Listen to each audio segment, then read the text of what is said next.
Hold on just a second.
Okay, can you hear me now?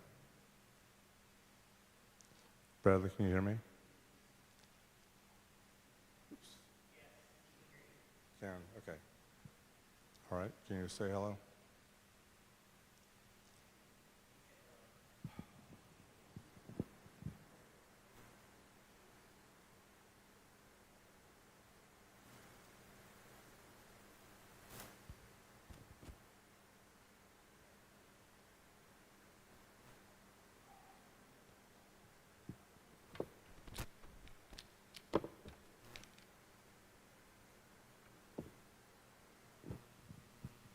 Okay, can you try again? Hello. Testing, testing, testing.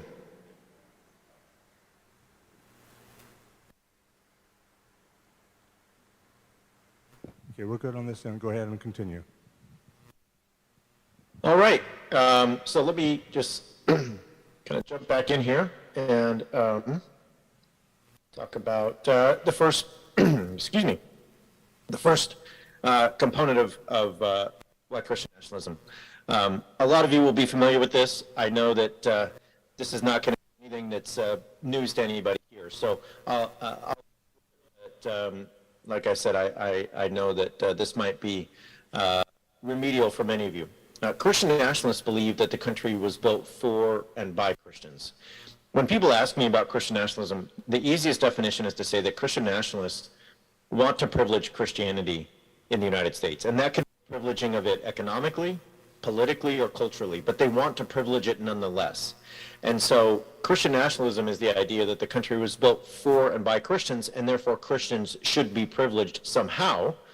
They think also that the United States is superior to all other nations, and that we should take an America First approach to policy and trade. This is just American exceptionalism with a Christian tint. They also believe, well, let me back up. There's also a component to this that might surprise some of you, but maybe not. And that's the fact that Christian nationalists are often people who are buying into a story of the nation as a Christian nation. They're buying into themselves as somebody who embodies that story. But in order to embody that story, they don't necessarily have to attend church all the time. Some of them haven't read the Bible ever, or it's been years since they cracked it. And I guess the main point I'm getting at here is, in order to adopt this story and this identity, you don't have to be somebody who's at church 2 or 3 times a week. And I think that actually makes Christian nationalism more dangerous than people suspect, because it doesn't demand or require that you be a committed part of a church community in order to live out or carry out these ideals. And I think that's something we should keep in mind this morning. Nostalgia for past glory. And again, nothing new here, but Christian nationalists share the conviction that the country has declined over time due to the growing prominence of outside invaders and ungodly forces. Whitehead and Perry argue this in their book. And they argue that Christian nationalists view the United States as similar to Israel in the Hebrew Bible. The idea is that if the nation disobeys God's commandments, it should expect divine retribution and ruin. And in their mind, Christian nationalists are the ones who hold the keys to what God wants, what he commands, and who's to blame when the nation gets punished. And so We could go through all kinds of examples of this. After 9/11, Jerry Falwell said that 9/11 happened because of the ACLU and secular people and humanists and lesbians and gay folks and so on. Right? The idea is if you disobey God as a nation, God will punish you, and we are the ones who knows what God wants, so you better listen to us and our vision for society if you don't want further punishment. That could be things related to nature, Hurricane Katrina, and so on. That could be things related to elections, etc. The overall idea is this, though. The United States used to be good, and it is no longer. It used to be a city on a hill, but too many people invaded that city on a hill. So now we might need to put a wall around it. That would be a good way to fix it. The goal is to go backwards. In 2016, 70% of white evangelicals told the Public Religion Research Institute that they believe the country has changed for the worse since the 1950s. We have to remember that it's not just the Judeo-Christian tradition where the country was founded, but in the social and in the moral revolution of the 1960s and 70s, says Timothy Goglin, an executive at the prominent evangelical parachurch organization Focus on the Family. Goglin was also a special assistant to George W. Bush and deputy director of the White House Office of Public Liaison from 2001 to 2008. So for Goglin, the 1960s were a frontal assault directly on the Beatitudes, on the Ten Commandments, on the whole body of ethics that forms the Judeo-Christian foundation of the United States of America. I won't go into this in great detail today, but here's the thing. If you think that America was great in the 1950s, what you're telling me is you want a United States that is one that happens before the Civil Rights Movement, before women's liberation movements of the 1960s, before queer liberation movements of the 1960s, before the Civil Rights Act, the Voting Rights Act, immigration reform, the Loving Case, the publication of The Feminine Mystique, the legalization of no-fault divorce. I could go on and on and on. But if you think the 1950s are the time when things were great, the question is, who were they great for? And does it matter to you? And for white Christian nationalists, their thought is, it was great for us, and we don't care if it was great for anyone else. So this is what happens when they talk about family values. They talk about a traditional family and its patriarchal structure, wanting a familial unit in which the husband fathers the head of the household and the breadwinner, submissive wife, submissive children. And this family patriarchy is then superimposed on a vision for society, where an abortion is banned, the LGBTQ plus community is stripped of rights, women are homemakers rather than professionals, and similarly ordered patriarchal churches teach God's people the gospel all across the land. So for me, when I hear family values, what I hear is a retrograde vision for American society that wants to go back to a time before civil rights, the end of Jim Crow, voting rights, immigration reform, and so on, and so on, and so on. To me, family values is always a dog whistle. Now, this leads us to the final defining trait of Christian nationalism, and here's where I want to focus today, and that is its apocalyptic tone. The evangelical emphasis on the end of the world is transposed into a crisis narrative that envisions the country as on the precipice of a catastrophic decline. If real Americans don't take the decisive action, the story goes, they will not simply lose their majority in the houses of Congress or see a political opponent in the White House. The country as they know it will be gone forever. So, many of you may have grown up this way, or you certainly have been around cultures and places that have kind of thought this way. But, there's an idea in certain religious communities that the world's going to end soon. Jesus is going to come back. Well, my argument would be that evangelicals really, many evangelicals, but also many who are not evangelicals, white Christian nationalists, they take this kind of apocalyptic tone and they apply it to American politics and the American public square. So the idea is that if things don't go how they should with electoral politics and policies and so on, things in this country will decline very fast. Politicians and pastors warn that unless patriots and good people of faith take action, the country will be destroyed by godless communist movements, which now include feminism, Black Lives Matter, and secularism. The hard truth is you won't be safe in Joe Biden's America. That's what Mike Pence said before the election. Donald Trump said it's a choice between a socialist nightmare and the American dream. And you have a lot of pastors echoing this. Brian Gibson said, a a win for Biden is the death of America, because it's a win for Marxism. So I'm a professor. I have studied the history of Marxism. There are very few of us who would trace the lineage of Marxism from Karl Marx to Lenin to Joe Biden. Just not somebody you really think of when that conversation is discussed. But nonetheless, this is the scary straw man tactic that's used by Christian nationalists. Now, before I go to this slide, let me just back up and say, what happens if you have an apocalyptic view of a situation? What happens, let me just put it this way, if you're in an emergency, okay? So I know that there in Houston, there are emergencies when it comes to weather and hurricanes and other things. I'm from Southern California. I'm not there now, but my hometown and many of my friends and family are looking at the first hurricane they've ever faced in Southern California. It's not a normal thing down there. So what happens when we have an emergency? Well, I have a 2-year-old daughter, and I can tell you that when we leave the house, it usually takes me a long time to get her to the car. We got to get diapers and milk, and we got to get a change of clothes, and we got to get all kinds of stuff.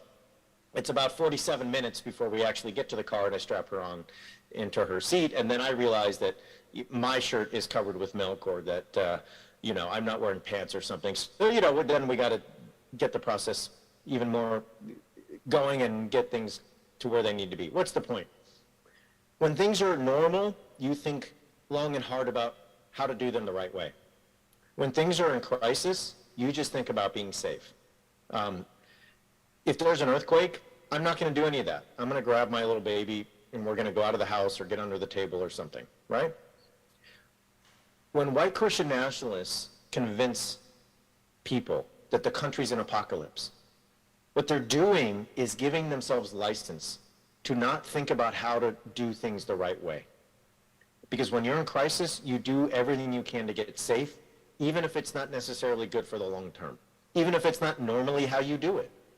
So apocalypse means you have license to kind of run roughshod over the process, over the norm, over the policy. And so for me, the crisis narrative that America's going to decline, if you elect Joe Biden, it's the death of the country. If you allow these policies to go forth, the country will disappear forever. What you're doing is giving people license for extremism. Because if you're in an emergency, you don't have time for norms, for processes, for respect, for thinking ahead, for long-term vision. You have none of that.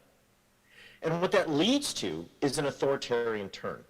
It leads to being willing to succumb to one leader, one voice in order to be safe, rather than a democratic process that is usually messy and slow and includes many voices. If you're in an emergency, hey, I'll listen to the one leader as long as that means we're safe and we don't get swallowed up by this catastrophe. So one of the things that's happening all over the country and has been happening is a sense that, as I just said, apocalypse means extremism is justified. And so if you don't have the demographics or the people, right, if you are somebody who says, A, the country's in crisis, and B, we don't have the majority. How can we, save the country, quote unquote, if we don't have a majority of people who want us to be in charge? Well, you got to get away, you got to get done with democracy. You got to do away with democracy to save the nation. So here's my argument, and if there's one thing to take away today, I would say this. For white Christian nationalism, authoritarianism is an answer to the democracy problem. Democracy is not a solution, it's an irritant. It is what stands in the way of implementing the kind of social order you think God wants and that will put you in power. And so democracy is not your friend. Democracy is not a thing you're going to fight for. Democracy is not maybe even a thing you're going to respect. Here's Alan Carlson, former director of the Family and America Studies Center and the founder and longtime international secretary of the World Congress of Families. This is kind of like Focus on the Family goes international. He says there are great experiments in post-liberal political and economic life occurring right now in real places, in Poland's Law and Justice Party, in the Hungary of Prime Minister Viktor Orban, and yes, in the land of the great Russians led by Vladimir Putin. The argument by Carlson and many other evangelical leaders, white Christian nationalist leaders, Orthodox American leaders, is that people like Orban, people like Putin, they're really the model for us to follow. They have figured something out in terms of implementing a Christian vision for social order. They have made their countries great again by going back to times when, yes, it is illegal to be a gay person walking down the street. Yes, we're just going to walk immigrants out of the city and tell them never to come back or put them in jail. Yes, we are going to do draconian and cruel things to people who get out of line so they know that they're not supposed to do that. You can see in this quote an admiration for those who would do away with democracy, have a cruel vision for an exclusionary society, and saying, that's the way forward for us. We should try to emulate what they've done. So if you don't believe me, there is now CPAC in Hungary every year. CPAC's a huge conservative political action conference. It's a big deal. They hold it yearly now in Hungary because so many on the American right and Christian nationalists are enamored with Viktor Orban. There's also a fascination and an admiration for Vladimir Putin that goes back 25 years. So Paul Weyrich, who's one of the architects of the religious right, started going to Russia in the early 2000s and late 90s because he saw the potential in Putin. And if you know anything about Putin, Putin is somebody who talks about himself as a Christian leader. He talks about Russia as having a great spiritual heritage. He talks about defending traditional family values. And he does so with no restrictions by the Supreme Court or Congress or Parliament or whatever. That is the dream for many white Christian nationalists. And you're not going to be able to hear this. I don't think it's going to work. But this video is a video of GOP Senate candidate Lauren Witzka. And Witzka was the candidate for Senate for Delaware. And we're talking about Senate, the United States Congress Senate, not the state legislature. Her candidacy was in 2020. She got 59% of the vote for in the GOP primary, so she was kind of a runaway candidate. And what she says in this video, and I'll try to turn on the CC here so you can at least see the words, is that she identifies more with Putin than she does with Joe Biden. Let me try to do my best here to get at least a little bit of this to come through.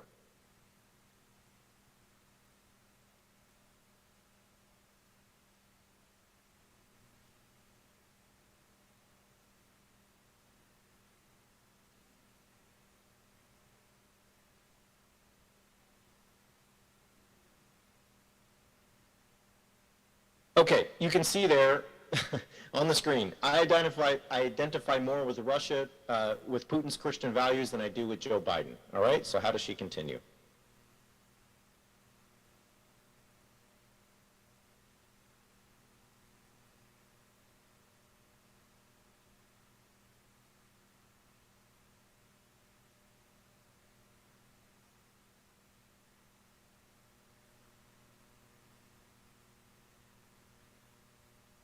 So she basically equates Christian values with walking people who are migrants, out of the country, right? So for her, Christian virtue means you take folks who are not citizens and you walk them out of the country and tell them never to come back.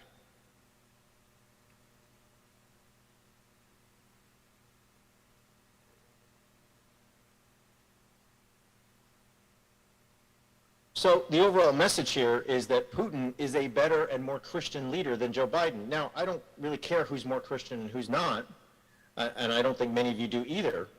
But what I do care about is we have somebody who was got about 60% of the GOP vote in a primary, was a candidate for United States Senate, saying that she identifies more with Putin's Christian values than with Joe Biden, the president of America, ostensibly a Democratic Republic, and so on and so on. In other videos, Witzka actually says, I wish Putin would invade America and save us from Joe Biden's administration. So here's a takeaway for you. White Christian American nationalists now see autocratic regimes as the shining cities on a hill. They are the paragons of how to construct a pure society. Using the rhetoric of Christian heritage and family values, leaders like Orban and Putin give transcendent authority to their anti-democratic, anti-LGBTQ, and anti-pluralist modes of governance. The Christian and Christian nationalism gives authority and legitimacy to these political views. It says, yes, God ordained a certain vision for society. It says God wants things to look a certain way. It says that it says that, God is the one who created society to have this kind of structure. So when people say, like, why is the Christian in Christian nationalism important? And to me, it's because of this transcendent legitimacy it gives. And so in their countries, people like Putin and Orban are seen as having that kind of transcendent authority. And that is what white Christian American nationalists envy and want here. There's a case study. This is from my friend Sarah Riccardi-Schwartz, who's a faculty at Northeastern University in Boston. And she does a lot of work with folks in Appalachia who have converted to orthodoxy, Christian orthodoxy. And a lot of them see evangelicalism and Catholicism as too conservative and not hardcore enough. And so here's one case study. She talks to some folks in Appalachia who are part of this Orthodox Christian community.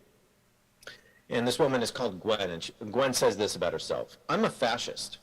I'm traditional, or I'm trad. And she basically says that my politics, if you want me to identify, are as a fascist. Now, that's just full-blown scary. It's full-blown scary that someone would have that view and would say that to a researcher who was, writing a book about this whole thing. Sarah continues, the Appalachian community is a small yet globally connected node in a network of right-wing extremism spreading across the United States. In a state and county that went red for Trump in both elections, Orthodox converts were outliers who believed American democracy was too weak to offer them a future free from the tyranny of liberal secularism.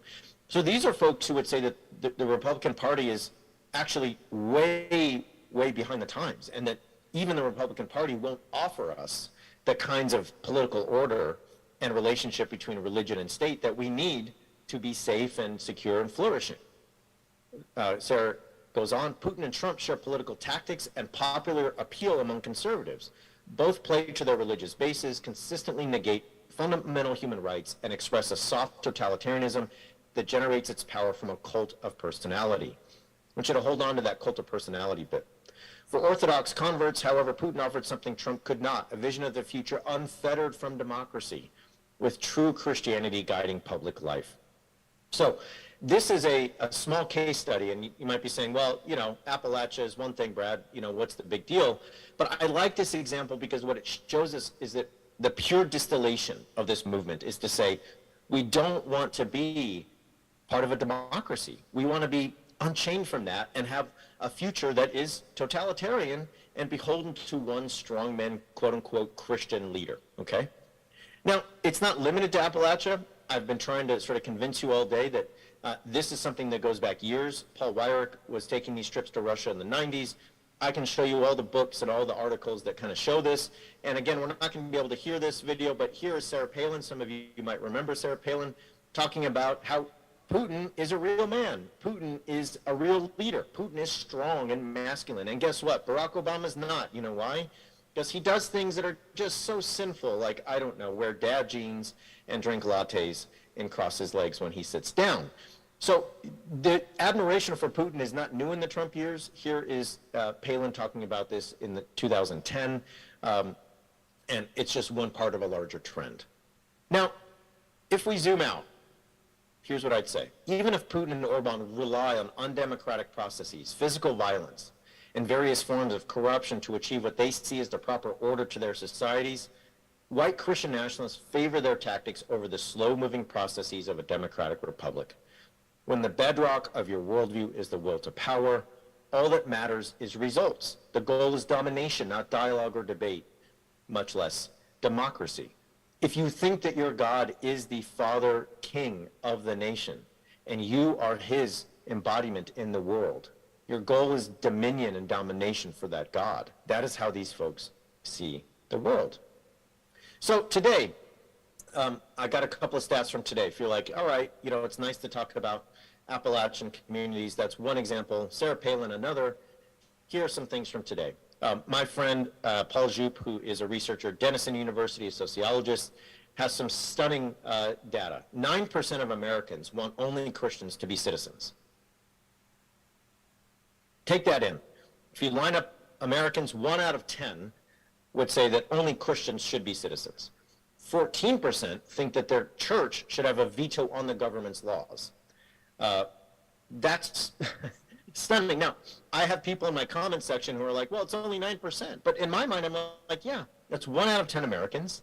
That's 1 out of 10 Americans who attend churches where there's probably more folks who they're able to influence. And these folks always vote, they always activate, and there shouldn't be 1 out of 10 Americans who think this. There should be 1 out of a million who think this. It should scare all of us that 9% and 14% of Americans believe these things. Now let's go back to that cult of personality. This just came out today, right? This is like brand new news. So these are Trump supporters, and they asked them, who do you feel like tells you the truth? Who can you trust to tell you the truth? Right? So I'm a Trump voter. Somebody says, who tells you the truth? 71% say Trump. Trump's the one who tells me the truth. What Trump says is true. What Trump says is actual. What Trump says is real. My friends and family, all right, 63%.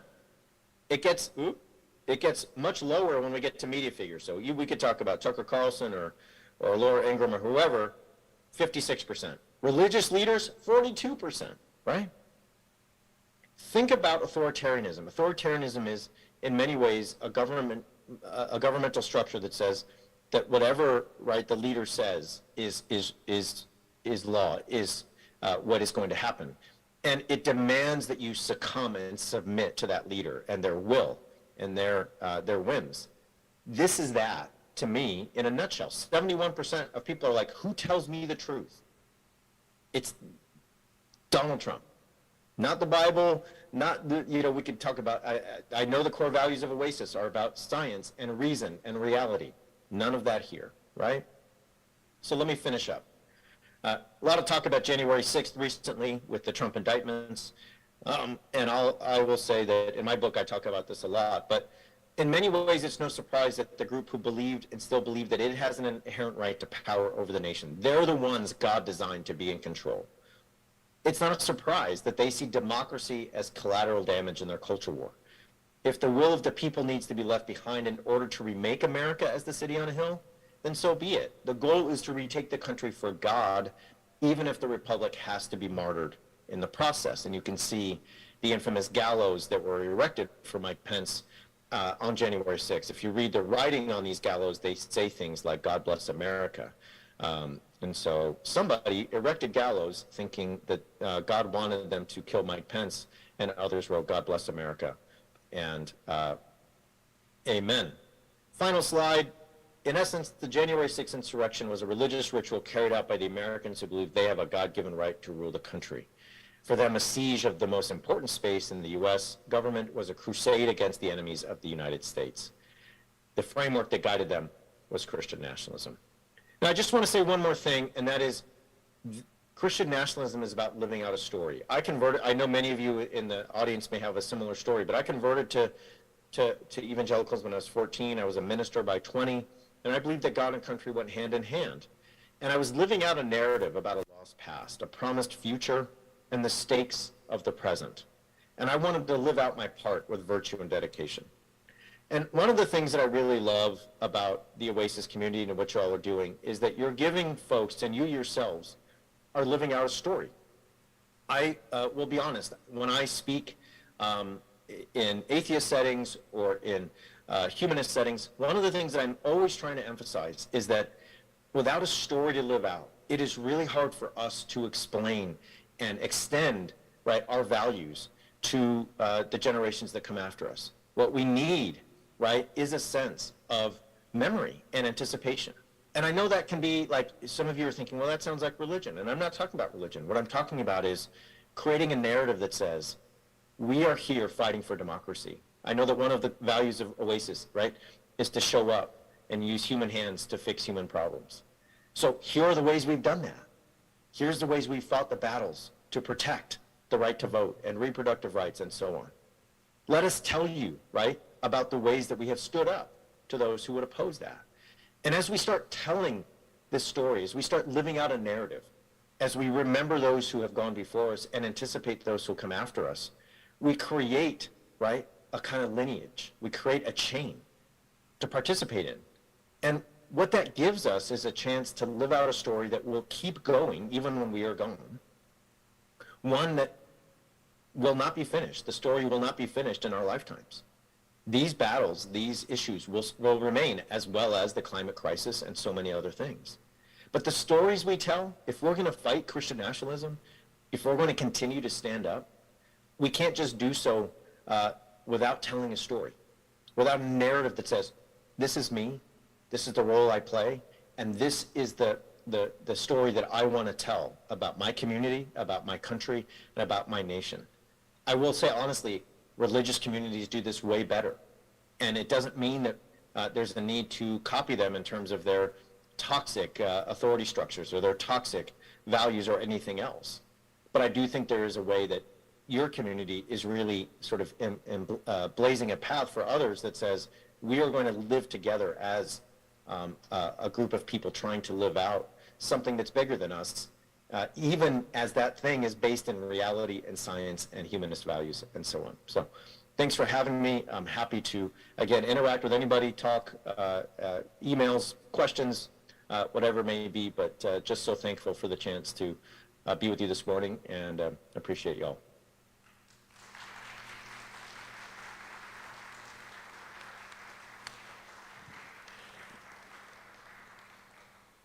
Thank you, Dr. Onishi. That was equal parts terrifying as it was informative.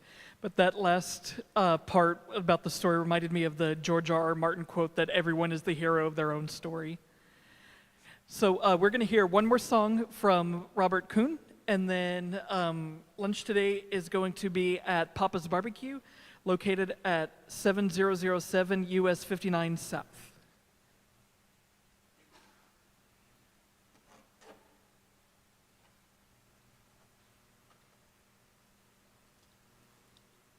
Y'all.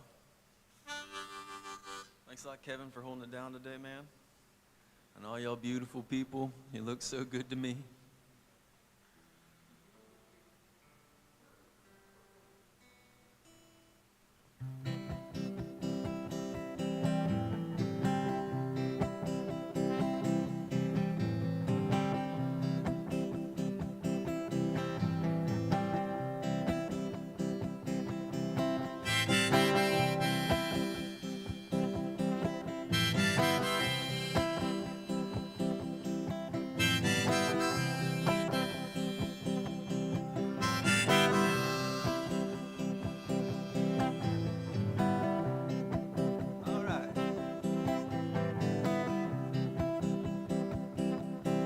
Give me an offer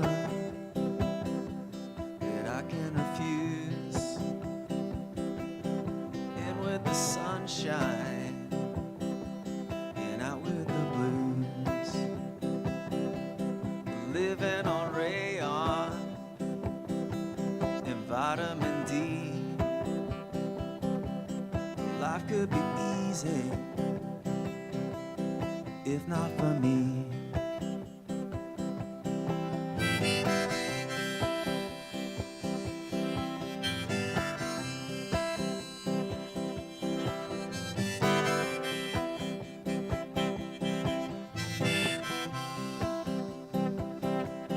Telling the story of where we are from. Give me an answer, I'm asking for some. You and me, baby, we go our own ways, but we come together at night and we say, yes I do. I got to love you through and through. I tell you I love you, mama, it's true. I tell you I love you. I tell you I love you. I tell you all the time. I know you can hear me. I'm talking to y'all way down inside.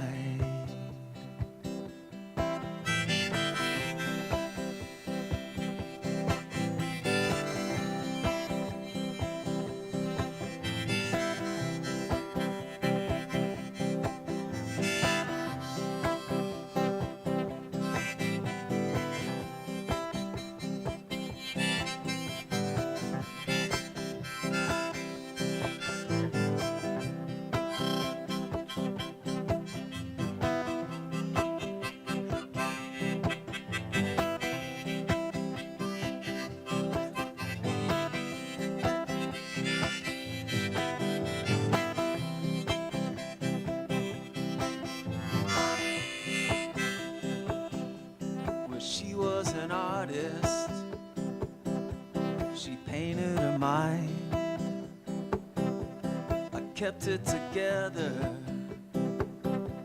some of the time. Well, you and me, baby, we got our own ways,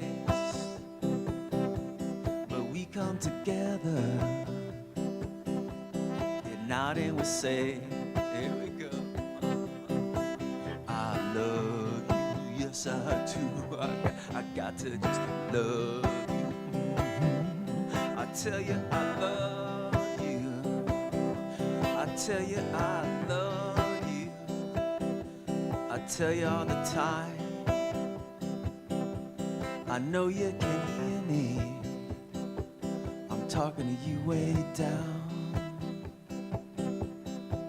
inside.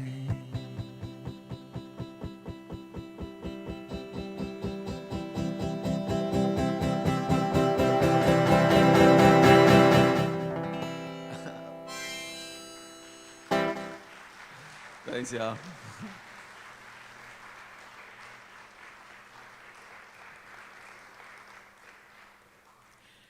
Thank you so much. Robert has some CDs in the back you can buy. And next to that is we have a donation table. So And if you're books. feeling generous enough, We got books too, y'all. and books. Leaving is returning. So feel free to buy those and feel free to donate to us if you feel compelled to. But yes, lunch today, Papa's Barbecue, 707 US 59 South. Can we get one more round of applause for our main speaker, Dr. Bradley Onishi? Thank you so much for coming.